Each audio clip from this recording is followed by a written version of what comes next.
क्या आपने कभी रात के सन्नाटे में अपनी ही परछाई को अपने से अलग चलते देखा है? कभी ऐसा महसूस किया है कि कोई आपको देख रहा है जबकि आसपास कोई नहीं होता? अगर नहीं तो अच्छा है, क्योंकि बरहीपुर गांव का शिव मंदिर आज भी उन लोगों को याद रखता है जो उसकी परछाई को चुनौती देते हैं। उत्तर प्रदेश के छोटे से गांव बरहीपुर के किनारे घने आम और पीपल के पेड़ों के बीच काई जमी सीढ़ियों वाला एक प्राचीन शिव मंदिर खड़ा था। लगभग 200 साल पुराना यह मंदिर पीछे सूखे तालाब और सामने सुनसान पगडंडी के कारण और भी रहस्यमय लगता था। दिन में भी वहां अजीब ठंडक रहती थी। दीवारों पर दरारें, उखड़ा हुआ चूना और काले पड़े पत्थर जैसे बीते समय की गवाही देते थे। गांव के बुजुर्ग हमेशा कहते थे कि पूजा करने जाओ तो श्रद्धा से जाओ, लेकिन सूर्यास्त के बाद उसकी परछाई से नजर मत मिलाना, क्योंकि वहां सिर्फ पत्थर का मंदिर नहीं बल्कि एक अधूरी कथा बसती है। सालों पहले कुछ तस्करों ने मंदिर की मूर्तियां चुराने की कोशिश की थी। रात में औजार लेकर आए, पर सुबह वे तालाब के पास बेहोश मिले। मूर्तियां अपनी जगह पर थीं और उनके चेहरों पर ऐसा भय था जैसे उन्होंने कुछ असहनीय देख लिया हो। वे जिंदा थे पर बोल नहीं पाए, बस कांपते हाथों से मंदिर की ओर इशारा करते रहे। तभी से कहा जाने लगा कि एक साधु की आत्मा मंदिर की रक्षा करती है, जिसने तपस्या करते हुए अपने प्राण त्याग दिए थे, और उसकी परछाई आज भी दीवारों में बसती है। गांव का 19 साल का राहुल इन बातों पर विश्वास नहीं करता था। पढ़ा लिखा और शहर जाने का सपना देखने वाला राहुल महाशिवरात्रि की रात जिद पर अड़ गया कि वह जाकर सच्चाई देखेगा। रात के 11 बजे और टॉर्च लेकर मंदिर पहुंचा। हवा शांत थी, फिर भी पेड़ हिल रहे थे। जैसे ही उसने सीढ़ियां चढ़ी, मंदिर की घंटी अपने आप बज उठी। टॉर्च की रोशनी कांपने लगी और दीवारों पर लंबी परछाइयां फैल गईं। राहुल ने नीचे देखा तो उसकी अपनी परछाई गायब थी। कुछ कदम आगे बढ़ा तो जमीन पर दूसरी परछाई उभरी जो उसकी हरकतों से मेल नहीं खा रही थी। उसने हाथ उठाया पर परछाई स्थिर रही। धीरे धीरे उसका आकार लंबा होने लगा। सिर पर जटाओं जैसा साया और हाथ में त्रिशूल जैसा आभास दिखने लगा। तभी धीमी फुसफुसाहट गूंजी कि अहंकार लेकर आया है।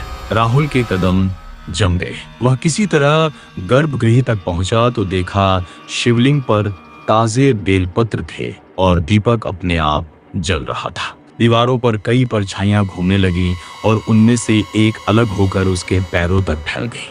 उसे लगा जैसे किसी ने टखनों को बर्फ जैसी ठंडी पकड़ से जकड़ लिया हो। तभी पीछे से आवाज आई कि माफी मांग ले बेटा।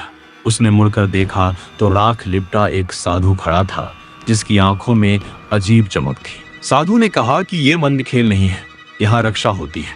जो श्रद्धा से आता है सुरक्षित जाता है, और जो चुनौती देता है उसकी परीक्षा होती है। राहुल ने कांपते हाथों से माफी मांगी तो परछाई दीवार में समा गई और साधु धुएं की तरह गायब हो गया। राहुल बाहर निकला तो उसे लगा सब ठीक है। उसकी परछाई वापस थी, पर चांद निकलते ही जमीन पर 2 परछाइयां दिखी। दूसरी परछाई उसकी चाल से अलग चल रही थी। वे डर कर घर पहुंचा, पर असली डर वहीं से शुरू हुआ। रात को कमरे में उसकी दीवार पर 2 परछाइयां दिखीं, जबकि अंदर सिर्फ वही था। कभी आईने में पीछे कोई आकृति दिखती और मुड़ने पर गायब हो जाती।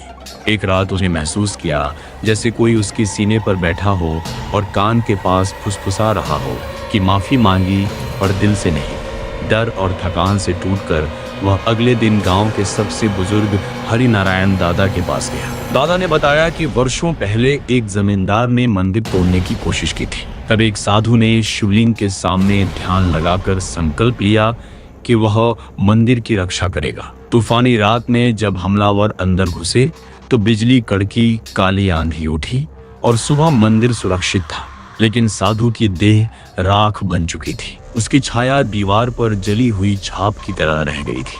कहा जाता है उसने अपनी देह त्याग दी, लेकिन छाया को मंदिर की रक्षा के लिए बांध दिया। उसका संकल्प था कि श्रद्धा की रक्षा होगी, पर अहंकार की परीक्षा ली जाएगी।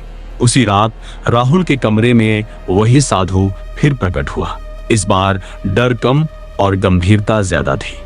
उसने राहुल को उस रात का दृश्य दिखाया जब उसने क्रोध में अपनी शक्ति मुक्त की थी, और वही क्रोध छाया बनकर बंध गया था। साधु ने कहा कि रक्षा के लिए शक्ति चाहिए, लेकिन क्रोध बंधन बन जाता है और उसका संकल्प अधूरा है। क्योंकि लोग डरते ज्यादा हैं, श्रद्धा कम रखते हैं।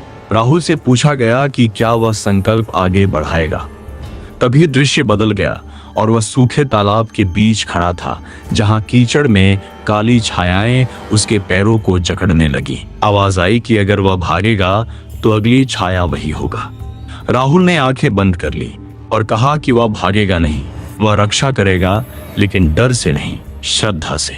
जैसे ही उसने यह कहा, काली छायाएं पीछे हटने लगी, साधु की आकृति हल्की पड़ने लगी और उसने राहुल के सिर पर हाथ रखकर कहा कि अब निर्णय उसका है, या तो वह सामान्य जीवन चुन ले या मंदिर की रक्षा का भार उठाए। राहुल ने संकल्प लिया। तेज प्रकाश फैला और जब सब सामान्य हुआ तो दीवार पर जमी काली छाया गायब थी। मंदिर शांत हो गया। लेकिन कहानी यहीं खत्म नहीं हुई। कुछ समय बाद बाहरी लोग मंदिर की जमीन पर कब्जा करने आए। रात में वे तालाब के पास पहुंचे तो अचानक उनकी परछाइयां उनसे अलग होकर हिलने लगी। डरकर वे भाग गए। गांव वालों ने इसे चमत्कार माना, पर राहुल समझ गया कि छाया अब बाहर की दीवारों में नहीं, बल्कि उसके भीतर है। वो डराने के लिए नहीं, संतुलन बनाए रखने के लिए है। वर्षों बीत गए। मंदिर में श्रद्धालुओं की संख्या बढ़ी। लोग अब भय की कहानियां कम और आस्था की बातें ज्यादा करते। महाशिवरात्रि की रात राहुल आज भी कुछ देर अकेले गर्भगृह में खड़ा रहता है। कहते हैं उस समय दीवार पर हल्की सी दो आकृतियां उभरती हैं, एक अतीत की, एक वर्तमान की, और फिर एक हो जाती है। अगर कभी आप बरहीपुर के उस मंदिर में जाएं और अपनी परछाई देखें तो एक पल ठहर कर देखिए, क्या वह पूरी तरह आपकी हरकतों की नकल कर रही है? अगर हाँ तो सब ठीक है, लेकिन अगर एक क्षण के लिए भी वह आपसे अलग हिले तो समझ जाइए कि शिव मंदिर की परछाई आपको पहचान चुकी है और शायद अगला संकल्प आपका इंतजार कर रहा है। अगर ये पूरी कहानी आपको अंत तक बांधे रखने में सफल रही हो तो इसे अपने दोस्तों के साथ शेयर करें, चैनल को सब्सक्राइब करें, वीडियो को लाइक करें और कमेंट में बताएं क्या आप उस मंदिर में जाने की हिम्मत करेंगे।